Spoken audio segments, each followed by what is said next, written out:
ఇటీవల నూతనంగా ఎన్నికైన నల్గొండ జిల్లా ఆర్యవైశ్య సంఘం కమిటీ పదవీ ప్రమాణ స్వీకారం ఈ నెల 22న జరగనుందని ఆర్యవైశ్య సంఘం నూతన అధ్యక్షుడు తేలుకుంట్ల చంద్రశేఖర్ తెలిపారు. స్థానిక బండారు గార్డెన్స్లో ఘనంగా నిర్వహించే ఈ కార్యక్రమానికి ఆర్యవైశ్యులు పెద్ద సంఖ్యలో హాజరై విజయవంతం చేయాలని పిలుపునిచ్చారు. శనివారం స్థానిక ప్రెస్ క్లబ్లో ఏర్పాటు చేసిన మీడియా సమావేశంలో ఆర్యవైశ్య సంఘం నూతన అధ్యక్షుడు తేలుకుంట్ల చంద్రశేఖర్, సంఘం రాష్ట్ర ఉపాధ్యక్షుడు ఊర లక్ష్మణ్, ప్రధాన కార్యదర్శి లక్ష్మిశెట్టి శ్రీనివాస్, ఆర్యవైశ్య సంఘం మాజీ అధ్యక్షుడు వనమా వెంకటేశ్వర్లు, ఆర్యవైశ్య సంఘం మహిళా విభాగం జిల్లా అధ్యక్షురాలు నాంపల్లి భాగ్యలు మాట్లాడుతూ ఇటీవల నూతనంగా ఎన్నికైన నల్గొండ జిల్లా ఆర్యవైశ్య సంఘం కమిటీ పదవీ ప్రమాణ స్వీకారం ఈ నెల 22న స్థానిక బండారు గార్డెన్స్ లో జరగనుందని తెలిపారు. ఈ ప్రమాణ స్వీకారోత్సవానికి ముఖ్య అతిథులుగా శాసనమండలి చైర్మన్ గుత్తా సుఖేందర్ రెడ్డి, మంత్రి కోమటిరెడ్డి వెంకటరెడ్డి, ఆర్యవైశ్య మహాసభ రాష్ట్ర అధ్యక్షుడు అమరవాది లక్ష్మీనారాయణ, ఆర్యవైశ్య కార్పొరేషన్ చైర్మన్ కాలవ సుజాత, శాసనమండలి మాజీ సభ్యుడు బుగ్గారం దయానంద్, పోలీసు హౌసింగ్ మాజీ చైర్మన్ కోలేటి దామోదర్లతో పాటు రాష్ట్ర జిల్లాలోని వివిధ హోదాల్లో ఉన్న ఆర్యవైశ్య సంఘం నాయకులు పాల్గొనున్నట్లు తెలిపారు. ఈ కార్యక్రమంలో ఆర్యవైశ్య సంఘం నాయకులు నాంపల్లి నరసింహ, తేలుకుంట్ల జానయ్య, సోమచంద్రశేఖర్ తదితరులు పాల్గొన్నారు. మేము మనం ఏమనగా ఇటీవల కాలంలో నల్గొండ జిల్లా ఆర్యవైశ్య మహాసభ నూతనంగా కార్యవర్గాన్ని ఏర్పాటు చేయడం జరిగింది. దానిలో చండూరు రెవెన్యూ చెందిన నేను తేలుకుంట్ల చంద్రశేఖర్ అనబడి నేను అధ్యక్షునిగా ఏకగ్రీవంగా ఎన్నిక జరిగింది. మరియు నల్గొండ జిల్లాలోని అన్ని మండలాల నుంచి ప్రాతినిధ్యం వహించే విధంగా ప్రతి ఒక్క మండలం నుంచి కార్యవర్గాన్ని ఏర్పాటు చేసుకోవడం జరిగింది. నల్గొండ పట్టణానికి చెందిన శ్రీ లక్ష్మీశెట్టి శ్రీనివాస్ గారిని ప్రధాన కార్యదర్శిగా మేము ఎన్నుకోవడం జరిగింది. మరియు కోశాధికారిగా మిర్యాలగూడెం చెందిన జైని రాములు గారిని తీసుకోవడం జరిగింది. అదేవిధంగా అదన ప్రధాన కార్యదర్శిగా నల్గొండ పట్టణానికి చెందిన నాళ్ళ వెంకటేశ్వర్లు గారిని తీసుకోవడం జరిగింది. మరియు మహిళా విభాగం అధ్యక్షురాలుగా శ్రీ నాంపల్లి భాగ్య అడ్వకేట్ గారిని తీసుకోవడం జరిగింది. మరియు యోజన విభాగం అధ్యక్షుడిగా గుండా నాగరాజు మిర్యాలగూడెం వారిని తీసుకోవడం జరిగింది.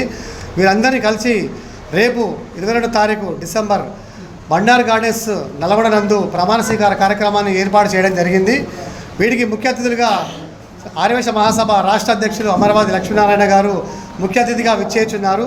మరియు మనందరికీ ప్రీతమైన నాయకులు శాసనమండలి చైర్మన్ గుత్తా సుఖేందర్ రెడ్డి గారు, మరియు మన జిల్లా మంత్రివర్యులు శ్రీ కోమటిరెడ్డి వెంకటరెడ్డి గారు, మరియు స్థానిక మున్సిపల్ చైర్పర్సన్ శ్రీ బుర్రి శ్రీనివాసరెడ్డి గారు వీరందరూ విచ్చేస్తున్నారు.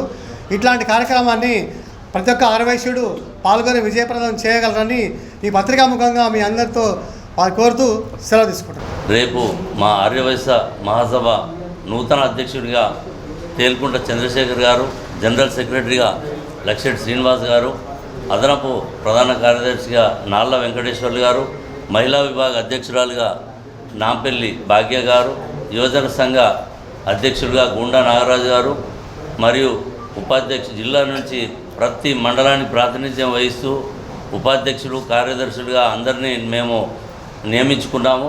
వారందరి చేత రేపు మా రాష్ట్ర అధ్యక్షుడు అమరవాది లక్ష్మీనారాయణ గారి చేతుల మీదుగా ప్రమాణ స్వీకారం మహోత్సవం జరుగుతుంది. కాబట్టి జిల్లా నలుమూలలో ఉన్న ఆర్యవైశ్య సోదరులందరూ కదిలి వచ్చి ఈ కార్యక్రమాన్ని జయప్రదం చేయగలని కోరుకుంటున్నాను. రేపు నల్గొండ జిల్లా ఆర్యవైశ్య సంఘ ప్రమాణ స్వీకారం ఉంది కాబట్టి నల్గొండ జిల్లాలో పట్టణంలో జరిగే కార్యక్రమానికి జిల్లాలోని ఆర్యవైశ్యులు అందరూ మనలందరూ పాల్గొని విజయవంతం చేయవలసిందిగా కోరుచున్నాం. కార్యవర్గ ప్రమాణ స్వీకారానికి జిల్లాలో ఉన్న వైశ్యులందరూ కూడా పాల్గొని మండలాధ్యక్షులు, వివిధ హోదాలు ఉన్న రాజకీయ నాయకులు, మున్సిపల్ చైర్మన్లు, మాజీ సర్పంచులు, మాజీ జెడ్పీటీసీలు, గతంలో పనిచేసిన మాజీ అధ్యక్షులు అందరూ పాల్గొని కార్యక్రమాన్ని విజయవంతం చేయాలి. రాబోయే రోజులలో మరి సంస్థాగత ఎన్నికలు కూడా ఉన్నాయి కాబట్టి రాబోయే రోజులలో వైశ్యుల పాత్ర అనేది రేపు కార్యక్రమానికి పాల్గొని రేపు వచ్చే జనరల్ బాడీ ఎన్నికల్లో కూడా వైశ్యులు అధిక సీట్లు సంపాదించి గెలుపొందాలనే తలంపుతోనే మనం అందరం ఏకకంఠంగా వైశ్యుల ఐక్యత చాటి చెప్పేటందుకు రేపు పొద్దుగాల జిల్లాలో ఈ కార్యక్రమాన్ని అధిక సంఖ్యలో పాల్గొనాలని అందరూ కూడా కార్యక్రమాన్ని పాల్గొని దిగ్విజయం చేయవలసిందిగా కోరుచున్నాం.